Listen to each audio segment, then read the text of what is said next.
भीड़ आगे बढ़ी। और एक चीज ये क्लियर करते चलिए कि पथराव हुआ है क्या? जी बिल्कुल पथराव हुआ है। ये बिहारीपुर पुलिस चौकी के पास बताया जा रहा है, वहां पर जो है कुछ खुरापातियों ने पथराव करने की कोशिश करी थी और जैसे ही उन्होंने खुरापात करने की कोशिश करी है तो तत्काल बल ने अपना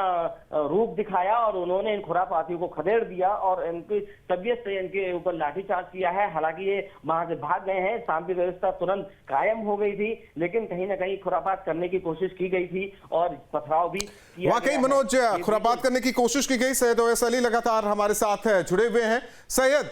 कुछ जो बड़े चेहरे हैं इस समुदाय में, कहा जा रहा है कि उनकी कुछ बयानबाजी और ये भीड़ इकट्ठा होना एक मस्जिद के सामने, क्योंकि अलग अलग मस्जिद में जाते हैं, स्थानीय संवाददाता ये बता रहा है कि ऐसा कुछ हुआ कि यहां ज्यादा भीड़ इकट्ठा हो गई। आगे जब ये भीड़ बढ़ी तो पुलिस ने रोकने की कोशिश की और ये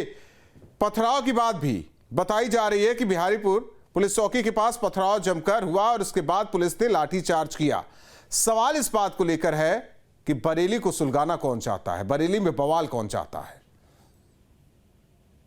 बिल्कुल राहुल, देखिए सबसे बड़ा जो सवाल है, क्योंकि आज के जो दिन है वो जुमे का दिन है, आज जुमा है।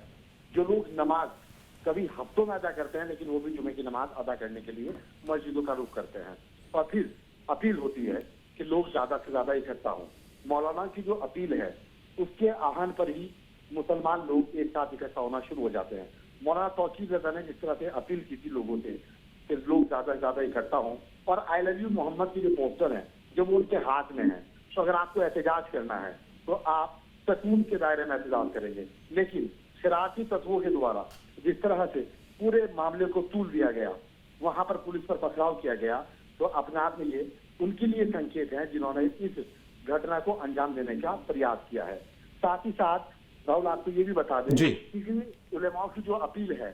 जब उलेमा किसी चीज की अपील करते हैं तो खासतौर से मुस्लिम समाज की अगर बात की जाए तो मुस्लिम समाज के लोग उस अपील पर अपना पूरी तरह से पालन करने का प्रयास करते हैं, क्योंकि मुसलमान के अंदर में तकलीद होती है, क्योंकि उनके द्वारा जो मौलाना के द्वारा अपील की जाती है उसको मानना उन पर लाजमी फर्ज टाइप हो जाता है, क्योंकि जो खासतौर से देवबंदी तबका है या बरेलवी तबका है वो उनके आका बन जाते हैं। और यही सवाल खड़ा होता है, क्योंकि जो भीड़ को इकट्ठा करने के लिए, एहतजाज करने के लिए, लोगों को बुलाने के लिए और एक जगह का जो पूरी तरह से जिस तरह से बताया गया है, जो तस्वीरों में साफ तौर पर दिख रहा है, वो तस्वीर अपने आप में, क्योंकि तस्वीर बोलती है, तस्वीर अपने आप में ये दर्शाती है कि वहां पर भीड़ इकट्ठी हुई। इकट्ठी होने के बाद इस तरह से शरारती तत्वों के द्वारा पूरे मामले को भूल दिया गया। तो बहरहाल की बात है कि कहीं ना कहीं इसके अंदर कई बड़े जो उलेमा है उनके जो बयान है, अब पुलिस उनको भी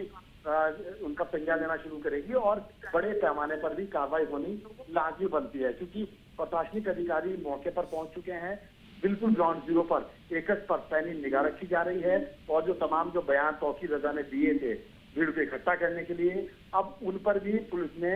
विचार करना शुरू कर दिया है और एक एक उस बयान को भी सुन रही है। क्योंकि देखिए, अगर तौकीर रजा वहां पर मौजूद थे तो बहरहाल की बात है, जुमे का दिन था, सभी लोग मस्जिदों से नमाज अदा करने के बाद निकले थे, क्योंकि पूरे उत्तर प्रदेश के अंदर में अगर बात की जाए केवल बरेली की नहीं बल्कि मुरादाबाद, अमरोहा, संभल या फिर तमाम जो तहसीलें हैं जैसे कांट है, वहां पर भी आज जब जुमे की नमाज अदा की जा रही थी तो पुलिस प्रशासन पहले से ही अलर्ट नजर आ रहा था, क्योंकि आई लव यू मोहम्मद के जो पोस्टर हैं वो जगह जगह पर आप देख रहे होंगे, क्योंकि नमाज अदा करने के बाद लोग अपने तरफ से एहतजाज करते हुए नजर आ रहे हैं। अगर आपको जिलाधिकारी को ज्ञापन देना है तो आप शांतिपूर्ण तरीके से जाके ज्ञापन दे सकते थे, क्योंकि अपनी बात को रखने के लिए अगर तौकीर रजा, क्योंकि जिम्मेदार आदमी है, मौलाना है, साथ ही साथ में कौम के रहबर हैं, तो वो अपनी बात सीधा जिलाधिकारी के पास अपने 4 आदमी ले जाकर के ज्ञापन सौंप सकते थे। लेकिन भीड़ का इकट्ठा करने का जो मकसद है वो क्या हो सकता है, इसके पीछे की क्या वजह है, और फिर शरारती तत्वों के द्वारा जो पूरा मामला तूल पकड़ाया जिनकी तरफ से गया, जिन्होंने ये शरारती तत्वों के द्वारा पूरा किया गया है, तो बहरहाल की बात है कि पुलिस अब बड़े पैमाने पर कार्रवाई करना शुरू करेगी, क्योंकि और इसके अंदर एक केवल तौकीर रजा ही नहीं बल्कि तौकीर रजा के अलावा अन्य जो तौकीर रजा के साथी हैं, कहीं ना कहीं देर शाम तक उनके ऊपर ही मुकदमा होना दर्ज किया जा सकता है, ये भी देखने को मिल सकता है, क्योंकि तौकीर रजा के ऊपर भी कार्रवाई बनना लाजमी है। क्योंकि बहरहाल की बात है, क्योंकि बयान उन्होंने दिया था और उन्हीं के कहने पर जो पूरी भीड़ है वो इकट्ठा हुई थी। अगर पूरी तरह से दोषी के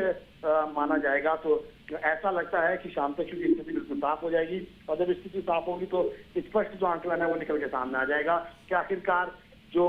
भीड़ इकट्ठा करने के लिए तौकीर रजा ने अपील की थी वो अपील क्यों की थी, क्योंकि इसी से ही सवाल बनने शुरू हो जाएंगे। और बहरहाल सी बात है कि लगातार जुमे के दिन के अंदर में जो लोग इकट्ठा होना शुरू होते हैं क्योंकि उनकी अकीदत होती है, और नमाज पढ़ने के बाद चूंकि आई लव यू मोहम्मद का मामला है और मोहम्मद जो हमारे पैगंबर हैं, तो बहरहाल की बात है कि पैगंबर की शान में कोई सैयद आपका रुख करते तस्वीरें आपको दिखा रहे, देखिए पथराव की तस्वीरें आ चुकी है। जो सैयद आप कह रहे थे पथराव की खबर है, ये तस्वीर दिखा रहे हैं दर्शकों को, पथराव की तस्वीरें देख सकते हैं, युवाओं की भीड़। जहां भक्ति है हर शब्द में, कथाओं में छिपे हैं दिव्य रहस्य और ज्योतिष देता है जीवन को दिशा। धर्म से जुड़ी हर बातों को जानने के लिए हमारे चैनल स्तुति को सब्सक्राइब करें। चैनल पर जाने के लिए इस लिंक पर क्लिक करें।